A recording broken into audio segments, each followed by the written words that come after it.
DSP traffic रुखसार अहमद ने आज कोकरनाग का दौरा किया। इसी दौरान मुख्तलिफ मुकामात मोटर बाइक गाड़ियों का मुआयना किया और कई गाड़ियों के चालान भी किए।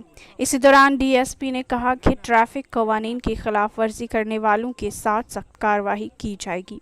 देखिए तांत्रिक शफीक की कोकरनाग से ये रिपोर्ट।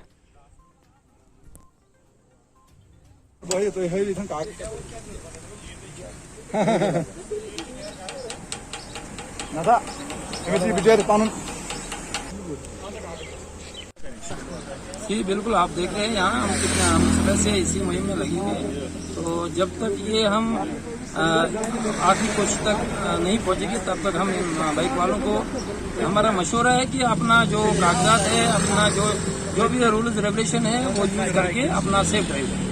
जी सर, क्या कुछ इक़दाम आपने उठाए? वो ऑलरेडी गवर्नमेंट ने नोटिफाई किया हुआ है, जो उनका क्या है कैसे है वो अपना रजिस्ट्रेशन करे यहाँ JNK का, तो एज पर ऑर्डर वो अपनी गाड़ियों को फिर यूज करें। के लिए जी मेरा आवाम से भी यही मशवरा है और मेरा मुतबाना गुजारिश है कि वो अपने बच्चों को और खासकर ड्राइवर लोग भी अपना ख्याल रखे, अपना सेफ ड्राइव करे, सेफ डॉक्यूमेंट के साथ सेफ ड्राइव।